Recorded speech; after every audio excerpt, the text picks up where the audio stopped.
Dan yang lebih penting dari itu adalah kemudahan untuk melakukan ketaatan kepada Allah, kemudahan untuk melakukan ibadah.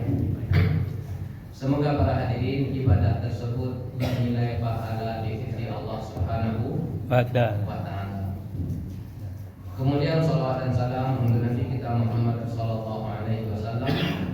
Semoga selalu tersampaikan kepada beliau, kepada sahabat beliau, kepada keluarga beliau dan orang-orang yang mengikuti jalan beliau. Para hadirin Bapak Ibu yang dirahmati Allah Ta'ala, kita lanjutkan pembahasan kita minggu lalu, pekan pertama. Setelah itu pekan kedua, sekarang pekan ketiga. Pada awal bulan kita mempelajari tentang amalan-amalan atau perbuatan-perbuatan yang terancam dengan wailun. Terancam dengan apa? Wailun. Artinya apa? Kecelakaan, ya. Itu ada dalam dua hal, pernah kita sampaikan. Hal yang pertama berkaitan dengan hak Allah. Pada poin ini para hadirin telah kita pelajari. Contoh yang pertama adalah tidak sempurna bersucinya. Karena anggota wudhu kita itu sudah ada batasan. Maka kalau tidak sempurna itu terancam dengan kata wail. Kemudian yang kedua para hadirin, itu adalah berkaitan dengan hak Allah, adalah fawailul lil musallin, yaitu celakaan bagi orang-orang yang sholat. Padahalnya sholat para hadirin, akan tetapi tetap tervonis kecelakaan. Bagaimana tipenya? Alladzina hum an sholatihim sahun, yaitu orang-orang yang lalai dari apa, Ustaz? Pertama, lalai dari sisi waktu. Lalai dari sisi apa lagi? Ini sudah belajar kita ulang secara ringkas. Lalai dari sisi syarat sah sholat. Bisa jadi berkaitan dengan menutup aurat atau menghadap kiblat. Lalai dari sisi apa lagi? Lalai dari sisi rukun, tidak perhatian dengan rukun. Lalai dari sisi apa lagi? Lalai dari sisi wajib. Baik para hadirin yang dirahmati Allah Ta'ala, sudah selesai. Sekarang kita masuk kepada muamalah sesama kita. Itu juga terkadang terancam wailun. Ini sesama kita manusia. Kalau yang tadi hubungan kita dengan Allah. Yang pertama adalah curang. Curang adalah di dalam surat Al-Mutaffifin. Ayatnya wailul lil mutaffifin. Kecelakaanlah bagi orang-orang yang curang. Apa contoh curangnya? Alladzina idza talu 'alan nasi yastawfun. Ketika dia menerima timbangan dari orang lain, ketika dia menerima literan dari orang lain, dia tuntut sempurna. Kalau 1 kilo betul-betul dituntut ibarat 10 on, kan ya? Atau bahkan para hadirin, dia meminta lebih malahan. Labihanlah sakit Pak. Labihanlah sakit ini. Nah, sakit itu masuk ke dalam timbangan Ustaz. Sakit. Ini ketika dia menerima timbangan. Seperti itu para hadirin. Ketika kita katakan kepada orang, Pak, timbangannya dicukupkan ya, boleh atau tidak? Ketika kita mengatakan kepada penjual, Pak, timbangannya dicukupkan ya, boleh. Boleh atau tidak? Boleh. Curangnya di mana Ustaz curangnya? Apa? Ayat yang selanjutnya, wa idza kaluhum aw wazanuhum yukhsirun. Ketika dia meniterkan untuk orang lain, pertimbangkan untuk orang lain, yuhsirun, maka dia kurangi. Coba kita lihat para hadirin. Ketika hak diminta secara utuh, ketika kewajiban dia kurangi kewajiban. Oleh karenanya yang namanya curang itu bukan hanya ada pada bab timbang menimbang saja, akan tetapi curang itu berlaku pada hubungan sesama kita yang ada di situ hak dan kewajiban. Jadi tidak hanya khusus penjual saja, akan tetapi masuk di sini kepada seluruh hubungan kita sesama manusia yang ada di situ hak dan kewajiban. Contoh apa yang memiliki hak dan kewajiban? Hubungan suami istri. Ini ada hak dan kewajiban. Seorang suami itu para hadirin bisa dia terancam dengan orang-orang yang curang ketika dia mengabaikan kewajiban dan menuntut hak penuh dari istri. Karena suami itu punya kewajiban kasih nafkah, biaya pendidikan dan seterusnya. Dan istri pun juga demikian. Si istri bisa dikatakan orang yang curang ketika dia tidak mau menunaikan kewajibannya atau tidak totalitas menunaikan kewajiban, namun meminta hak secara utuh. Juga tervonis apa? Curang. Apalagi contoh yang ada hubungan hak dan kewajiban. Atasan dan karyawan, atasan dan bawahan. Ada di sini hak dan kewajibannya? Ada. Yang menggaji kita itu atasan kita. Kita sebagai bekerja adalah pekerjaan. Ada hak dan kewajiban. Nah, kalau sekiranya kita para hadirin contoh sebagai pihak yang bekerja, tidak menunaikan kewajiban kita secara baik, namun menerima hak secara utuh, kita tervonis curang. Tidak menunaikan kewajiban secara apa? Baik, menerima hak secara utuh. Kok masuk jam sekian? Orang tidak tahu. Tapi menerima gaji tersebut utuh, curang. Wailun lil mutaffifin. Atau atasan bisa juga disebut curang? Bisa. Ditelat-telatkan kasih gaji yang sudah tepat waktunya, padahal bawahan tersebut sudah memberikan kewajiban, juga disebut curang. Lalu bagaimana solusinya, Ustaz? Begini para hadirin, masing-masing kita itu punya kewajiban, maka kita fokus menunaikan kewajiban kita.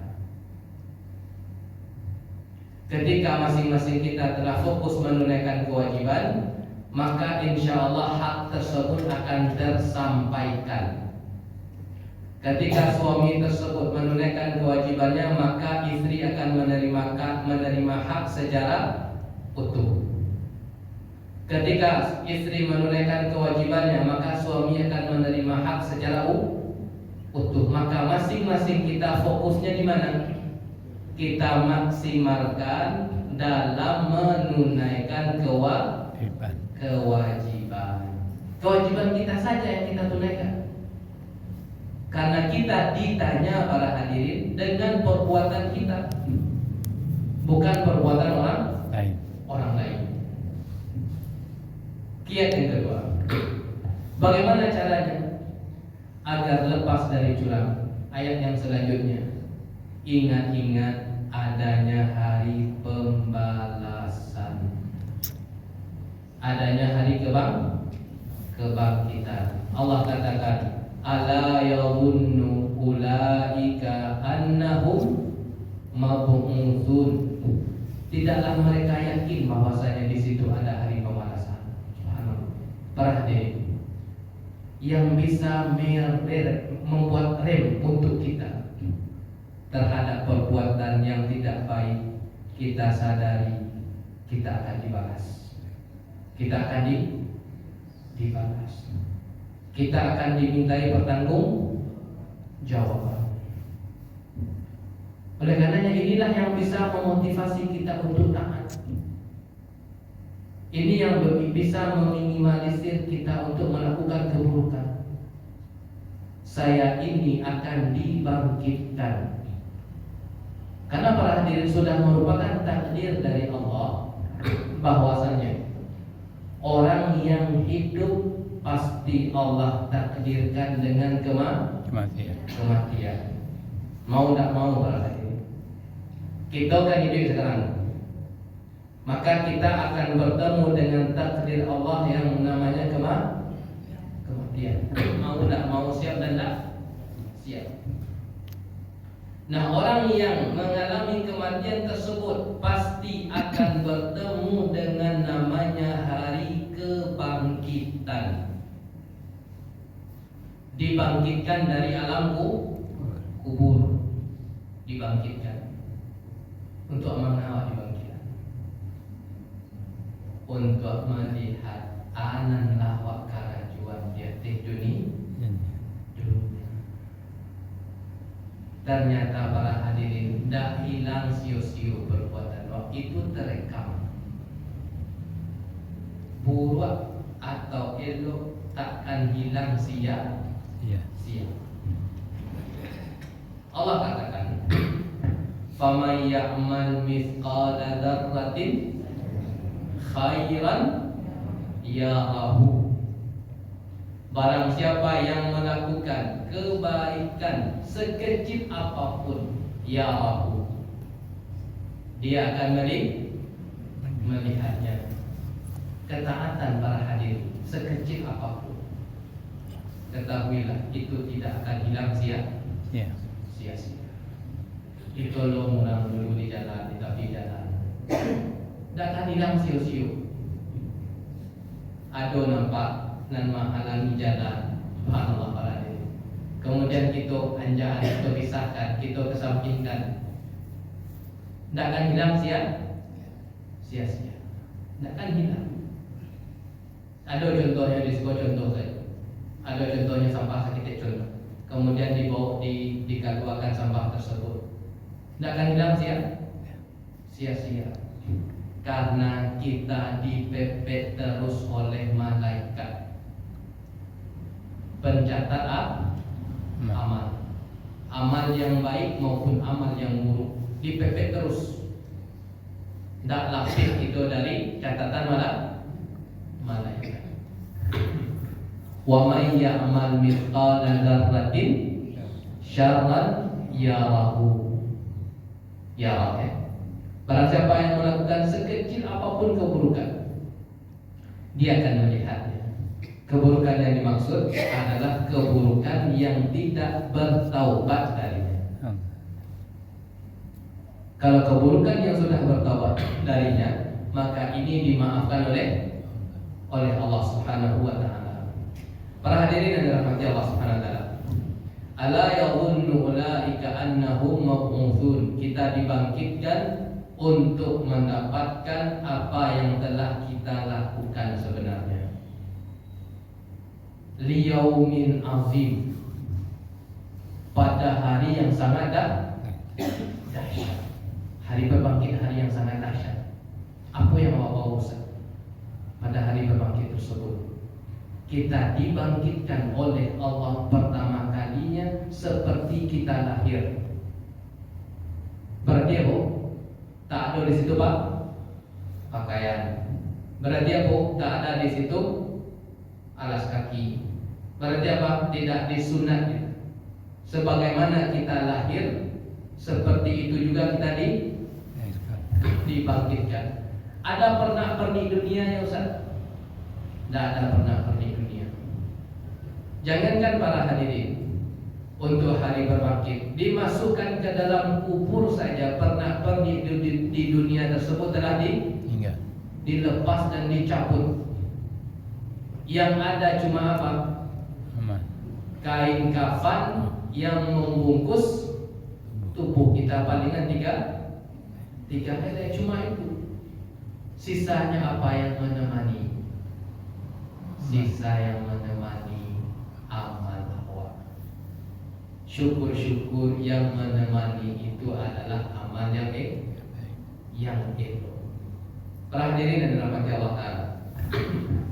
Kemudian tentang hari berbangkit, lanjutan ayatnya dengan ini terakhir, yauma yaqumun nasu li rabbil alamin. Manusia tersebut berdiri di hadapan Allah.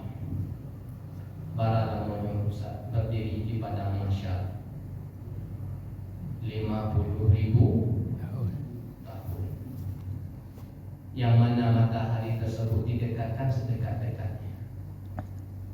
Ini kondisi yang akan kita lewati, mau tidak mau akan dilewati. Oleh karenanya para hadirin, sahabat Umar mengatakan, hasibu anfusakum qabla an tuhasabu.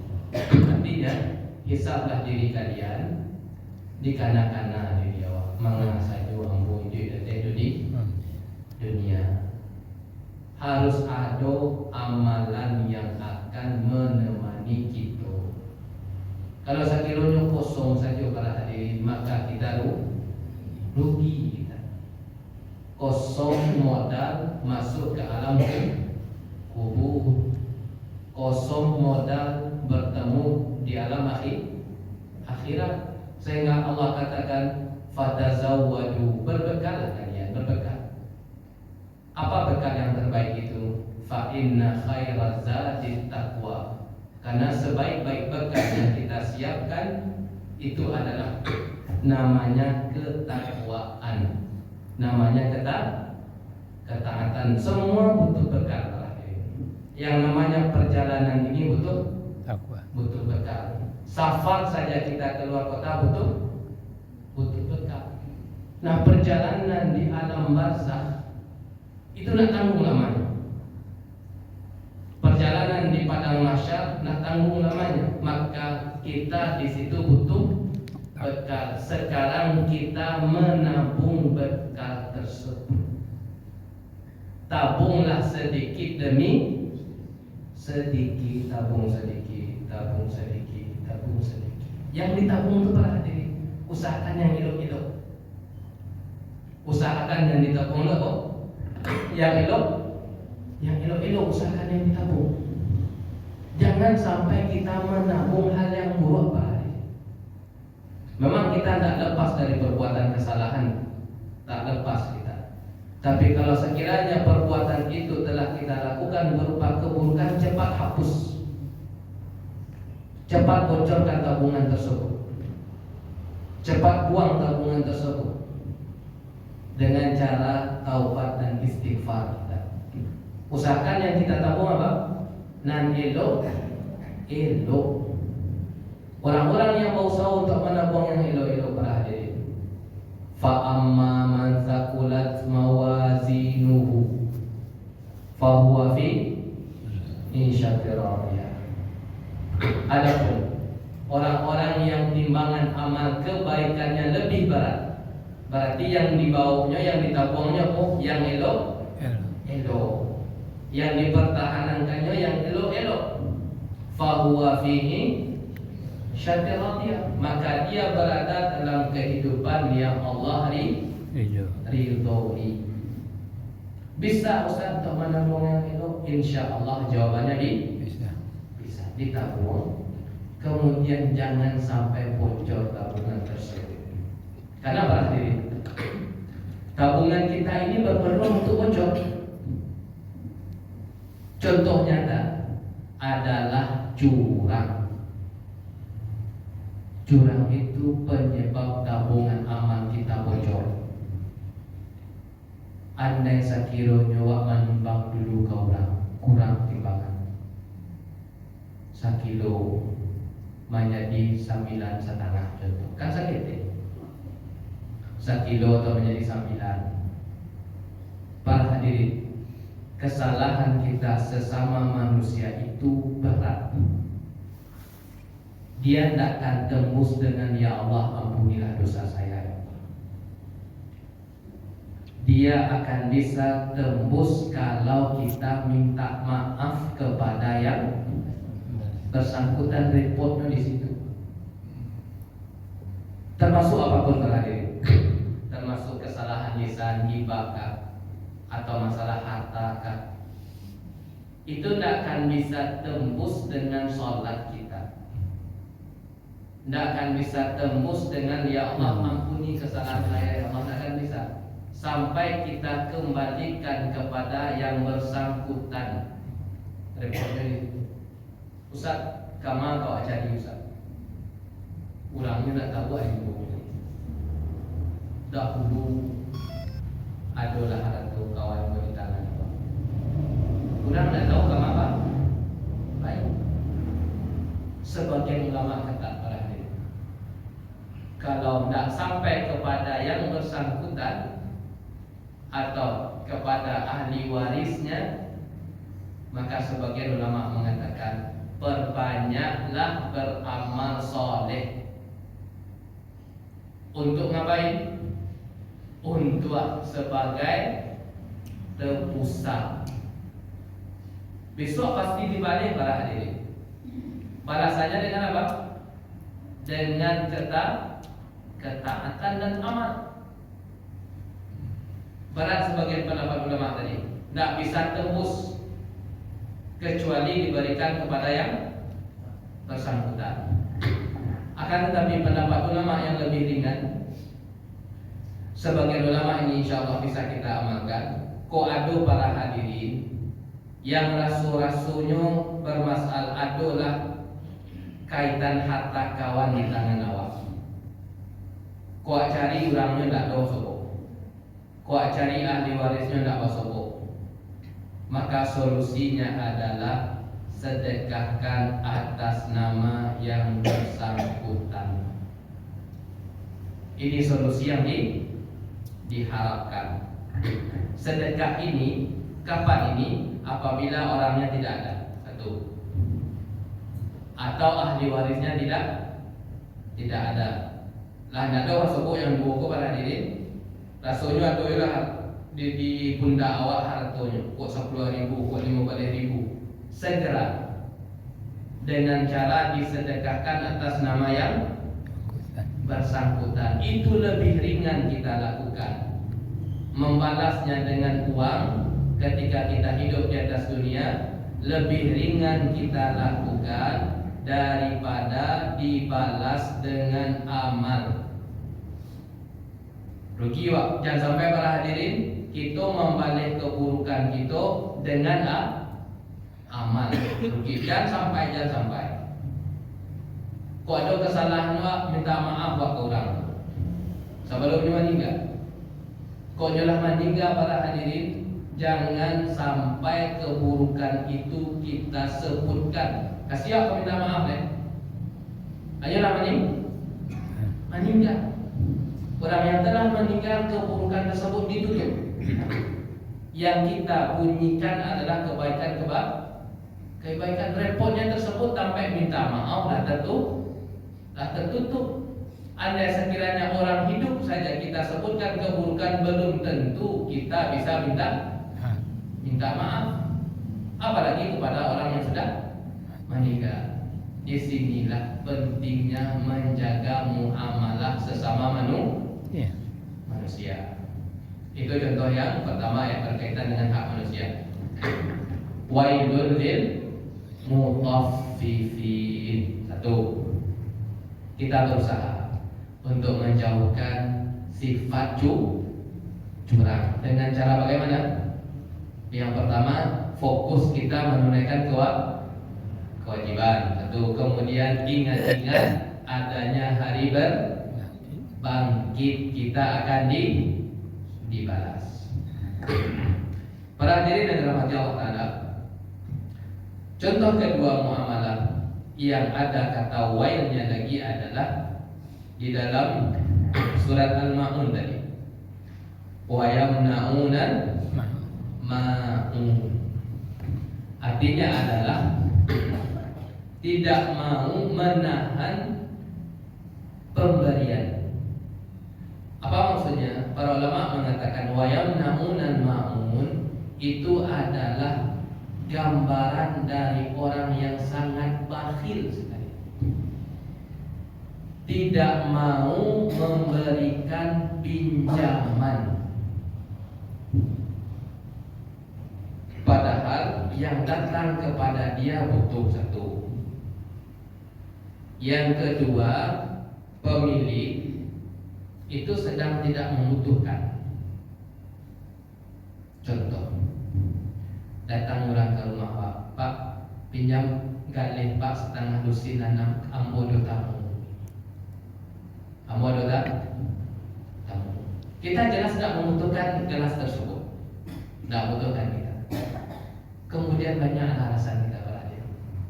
Ini dan itu lah. Masuk ke dalam kategori ayat apa? Wa yamna'unan ma'un.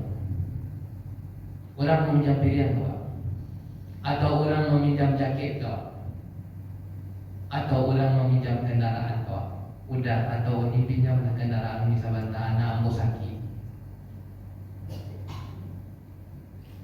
Atau hari hujan datang orang ke rumah meminjam motor juga. Bakir kilo berhari nyo sakit hari hujan. Ini kebutuh ya. Orang yang datang itu adalah orang yang butuh. Tapi kalau sekiranya untuk jalan-jalan berhadirin kamu udah kamu ke jalan-jalan, tidak wajib. Ini tidak masuk ke dalam apa? Wayamna'unan ma'un, tidak masalah. Kalian siko pak, tidak masalah. Tidak perlu dipinjamkan ya. Maksudnya tidak tercela. Tapi yang tercela kapan? Para hadirin tidak butuh kala itu, tidak memakainya kala itu. Kemudian ada orang yang datang meminjam, kemudian tidak kita pinjamkan kala itu, maka masuk ke dalam apa? Wayamna'unan ma'un, melarang dia, enggan dia untuk memberikan pinjaman. Ternyata para hadirin, harta yang kita miliki itu ternyata ujian. Ternyata apa? Ujian. Memiliki harta tidak masalah, tidak tercela dalam syariat. Akan tetapi ketahuilah kita akan diuji dengan harta yang kita miliki. Betul tak keimanan kita kepada harta kita? Akan Allah datangkan orang kepada kita untuk meminta bantuan. Kan gampang sama Allah kan? Kita ini diuji. Akan Allah datangkan orang yang tak sasak, contohnya tak sasaknya datang ke Allah. Bagaimana sikap kita untuk menguji keimanan kita? Apakah kita berikan pinjaman tersebut atau tidak? Kalau kita tahan, kita termasuk al-ayatulladzi yukadzibu biddin, yaitu tahukah engkau orang-orang yang mendustakan agama. Ayat terakhirnya apa? Wa yamna'unan ma'un, orang-orang yang enggan untuk memberikan pinjaman. Coba kita lihat para hadirin. Pinjaman tersebut kira-kira kembali nak kawan? Pinjaman kembali nak kawan? Kembali. Barang dia kembali ke diri dia, tidak mau dia untuk memberikannya. Lalu bagaimana dengan sedekah dia? Kira-kira para hadirin, sedekah itu kembali nak tuanya? Kembali. Uang yang telah disedekahkan kembali tak? Kembali. Tidak lah. Tapi infak kembali tak kepada dia? Tidak kembali. Nah, harta yang kembali ke dia saja, dia bantu kembali harta tersebut, tidak mau dia memberikan, apalagi harta yang betul-betul lepas. Berarti gambaran seperti tersebut orang yang sangat-sangat bakhil. Tercela orang yang bakhil. Tapi catatan dalam syariat, bakhil itu adalah tidak mau menunaikan kewajiban. Itu yang bakhil. Oleh karenanya para hadirin, terkadang kan bakhil dalam versi beda. Ada kawan di lapau, balian cik dah, pandai nak tahu pikir bakhil dah kawan ini. Tidak, itu tidak bakhil secara syariat. Tidak ada kewajiban para hadirin. Tidak ada kewajiban untuk memberikan, tidak ada kewajiban untuk kasih nafkah, tidak ada kewajiban untuk membantu. Itu tidak sah dikatakan bakhil. Yang bakhil itu adalah orang yang tidak mau menunaikan kewajiban yang ada pada pundaknya. Itu bakhil. Meminjam sendok orang gawat, berpikir, mereka hilang sendok aku. Subhanallah. Kita akan diuji seperti itu untuk menguji keimanan. Apakah kita termasuk orang-orang yang mendustakan agama atau orang-orang yang yakin kepada agama. Baik para hadirin yang dirahmati Allah Subhanahu wa taala. Ini contoh yang kedua ya. Harus kita hindari. Apa itu? Super bakhil. Kapan itu? Datang orang kepada kita membutuhkan, kala itu kita tidak membutuhkan, namun kita tak tahan. Itu maksud ayat apa? Wa yamna'unal ma'un. Oleh karenanya tidak difonis wa yamna'unal ma'un. Yang pertama, orang yang datang kepada kita tak butuh, tidak hajat. Tadi kita contohkan satu. Yang kedua, di luar ayat wa yamna'unal ma'un, orang butuh kepada kita, pas kala itu kita juga butuh. Orang butuh nih. Pas kala itu kita juga butuh onde uni pak. Amoi butuh para dubanalo. Atau nak cukup barang kita. Juga pakai motor butuh. Ternyata kita juga ada keperluan kala itu. Tidak kita kasih kepada dia agar kebutuhan kita bisa terlaksanakan, tidak disebut sebagai wayamna'unan ma'un. Jadi ada kategori wayamna'unan ma'un, ada kategori yang tidak dihukumi wayamna'unan ma'un. Contoh yang ketiga yang harus kita hindari dalam bab muamalah kita adalah, semuanya kata wail semua, adalah wailul likulli humazatin lumazah. Kalau tadi sikap ya, wa yamna'unal ma'un sikap. Kalau sekarang adalah yang harus kita jauhkan adalah sumpah serapah. Sumpah serapah, mau be. Itu yang harus kita jauhkan. Ayat mengatakan dua. Wailun likulli humazatin lumazatin. Ini semua para hadirin berkaitan dengan merendahkan orang lain. Lumazatin itu berkaitan dengan lisan. Maka lisan kita harus dijaga. Jangan sampai kata-kata aku para hadirin kan tadangan dan indah elok kedua. Jangan sampai. Ini bukan tipikal muslim. Nabi katakan siapa tipikal muslim itu sebenarnya? Laisal muslim ta'anan wala la'anan. Muslim itu kata-katanya tidak mencela. Muslim itu kata-katanya wala ta'anan, tidak menyakitkan, tidak berkata-kata kasar. Jauhkan dari itu. Kalau masuk kampung ngomong pada hadirin, mohon maaf kok mungkin terlalu kasar di situ. Buat cari-cari ungkap di kampung itu namanya. Ini termasuk apa? Wailun likulli humazatin. Kato-kato nendak lama di tangan. Harus dikelola di lisan kita. Jatuh awak jatuhnya. Jatuh apa? Tata sia-sia. Kalau kata-kata dan indah-indah. Padahal para hadirin, hal-hal yang seperti itu Allah datangkan sebagai pengampunan dosa untuk kita.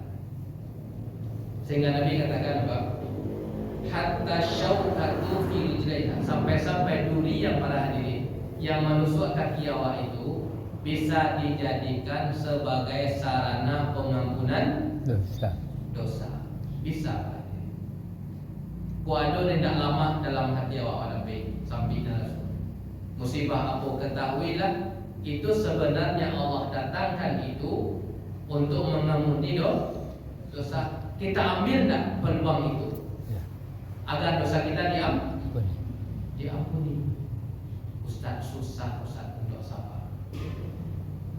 Untuk sabar susah para hadirin. Susah bukan berarti mustahil.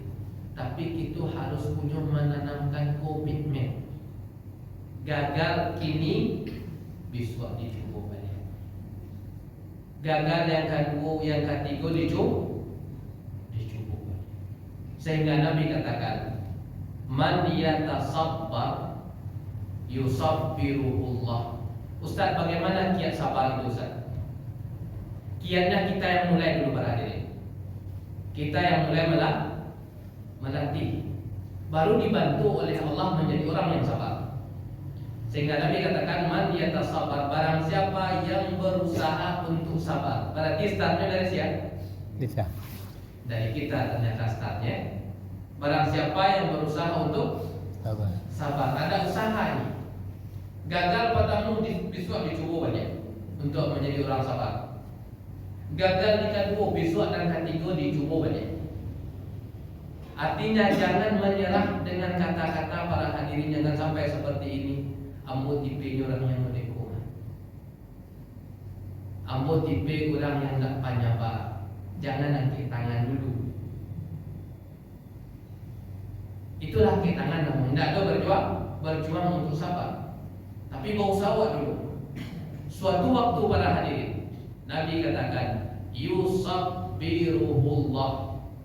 Orang-orang yang melatih, akhirnya Allah jadikan dia sebagai orang yang penyabar. Ternyata penyabar itu para hadirin bisa dilatih. Akhlak itu ada yang sifat bawaan memang ada. Kan ada orang yang dari awalnya Pak betul-betul tipikal penyabar dari awalnya, dari cetakannya memanglah model itu. Dan itu tidak kita pungkiri memang ada. Orang-orang yang dari awalnya tersebut tipikal cetakan sampah itu dah di bawahnya berada. Memang ada orang seperti itu. Yang kedua adalah akhlak itu bisa diupayakan. Bisa jadi tipikalnya tersebut adalah tidak penyabar, akan tetapi sering dilatih, sering dilatih. Sehingga para hadirin, orang yang berjuang itu Allah nilai perjuangan. Tidak Allah sia-siakan. Di sini para hadirin, kaedahnya para hadirin, perjuangan kita ini tidak dianggap sia-sia oleh Allah apapun. Bukan hanya sabar, tetapi selain sabar berlaku. Para hadirin, berjuang untuk apa contohnya? Ustaz, kamu berjuang untuk bisa berkorban. Ditabung nabi 3.000, ditabung nabi 3.000. Apakah Allah abaikan orang seperti itu? Tidak. Jawabannya tidak. Akan Allah wujudkan keinginan, direspon langsung oleh Allah bagi siapa? Bagi orang-orang yang betul bersungguh-sungguh. Sehingga Allah katakan, wa man jahada fina la yahlanahdiyana subulana. Orang-orang yang berjuang di jalan kami betul-betul sungguh-sungguh, akan Allah berikan kemudahan. Ternyata start dari siapa dulu? Start dari awak, kemudian Allah sampaikan. Nah, seperti itu berarti. Apapun lah, ingin menjadi penyabar, latihan dulu. Ingin awak agar bisa berkorban contohnya, harus ada nampak niat komitmen untuk berkorban. Ingin umroh Pak contohnya, harus nampak ada komitmen untuk umroh. Allah kabulkan para hadirin. Itu kan janji. Orang-orang yang bersungguh-sungguh di jalan kami akan kami berikan kemudahan. Sekarang para hadirin contohnya merasa balik tentang apa dalam masalah kamu. Contoh saja Ustaz, ambo balik mana untuk sembahyang malam Ustaz. Contoh saja, dipaksakan pada kita. Harus kita paksakan. Tidak bisa mana sapade sarakaan benar. Witir boleh satu rakaat. Sehingga itu menjadi kebiasaan. Allah sampaikan para hadirin. Para hadirin contohnya susah dalam masalah apa? Ini contoh, ini kaidah contoh praktek kaidah. Susah benar untuk membaca Al-Quran. Paksakan diri satu ayat satu hari. Mau tidak berlalu hari kecuali kamu telah baca Al-Quran satu ayat. Sampai itu telah menjadi kebiasaan. Para hadirin, mungkin kami yakin para hadirin sudah punya kebiasaan yang baik. Kalau para hadirinlah punya kebiasaan yang baik, kalau tidak para hadirin lakukan, pasti ada yang kurang langsung. Bapak ibu yang punya kebiasaan sholat malam, kemudian satu malam tidak sembahyang, ada yang kurang. Bapak ibu yang rajin baca Al-Quran, kemudian tidak baca Al-Qurannya sehari itu, ada yang kurang. Padahal dulunya berjuang, kini telah menjadi darah daging. Seperti itu kaidah dalam agama. Harus kita mulai dari kita. Ingin kita menjadi penyabar, ingin kita menjadi melatih lisan kita, maka kita harus berlatih terus dan terus. Gagal pertama lanjutkan dua, gagal kedua lanjutkan tiga, dan seterusnya. Para hadirin dan dirahmati Allah Ta'ala, jadi ada 3 contoh muamalah yang harus kita hindari. Yang pertama curang, yang kedua super, bakhil, wa yamna'una ma'un, kemudian yang ketiga lisan yang tidak baik, tidak elok untuk didengar. Semoga bermanfaat. Kalau ada pertanyaan dipersilahkan, kalau tidak kita cukupkan dengan doa kafaratul majlis. Ada pertanyaan Bu? Ayo. Apa? Ayo Bu. Waalaikumsalam. Tadi kan muamalah itu salah satunya awak meminjamkan uang. Iya. Kalau orang itu, nah itu kan tersalinlah silaturahmi wak. Tapi kadang-kadang ada yang ikut Pak Ustaz buat salaman titik, aku mestinya tidak bayar lah. Ini bedanya kau wak. Padahal mestinya ada. Jadi aku yang mengatakan tak usah meminjamkan, rusak silaturahmi wak, rusak muamalah wak. Iya. Ada Pak Ustaz. Iya. Para hadirin yang dirahmati Allah Ta'ala, yang pertama, kita tidak memukul rata. Kalau kita sudah kenal bahwasanya seseorang itu pernah kita pinjamkan uang, namun mintanya luar biasa, minta ampun, seolah-olah kita pula yang sebagai pengemis. Nah, khusus yang dia, maka tidak masalah untuk tidak kita pinjamkan. Kepada yang lain jangan pakai kaidah ini, karena semua orang itu tidak sama. Oh, kepada orang tersebut dia butuh, tapi dia ada komitmen untuk bayar, maka kita pinjamkan. Jadi tidak semua dipukul rata kaidahnya, akan tetapi melihat kepada personal masing-masing. Seperti itu. Wallahu ta'ala. Ya. Ada tadi Pak, cukup ya? Bapak ada pertanyaan tadi?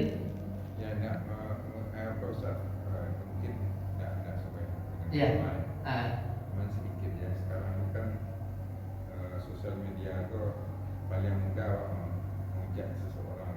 Iya. Jadi misalnya ada contoh itu nama lain pilih tersebut padahal nak tahu kan? Iya. Itu bahan tersebut. Iya. Para hadirin yang dirahmati Allah Ta'ala, di media sosial tersebut cukup kita jadikan sebagai ibrah tanpa harus komen. Contoh, kita mendengar membaca bahwa contoh saja orang tersebut bercerai gara-gara berselingkuh, contohnya. Maka kita ambil saja pelajaran bahwasanya perselingkuhan itu penyebab terjadi perceraian. Tidak usah kita komen lebih lanjut, kenapa ya dia masih berselingkuh padahal istrinya cantik contohnya, padahal atau suaminya gagah contohnya. Kenapa ya? Tidak perlu kita lebih lanjut. Akan tetapi cukup kita ambil sebagai ibrah saja tanpa harus komentar. Karena komentar kita itu akan dimintai pertanggungjawaban. Nah, demikian. Allah Ta'ala. Baik para hadirin yang dirahmati Allah Ta'ala, semoga bermanfaat. InsyaAllah di awal tahun kita lanjutkan di pekan pertama. Wabillahi taufiq wal hidayah. Assalamualaikum warahmatullahi wabarakatuh. Waalaikumsalam warahmatullahi wabarakatuh. Tadi ceramah Ustaz.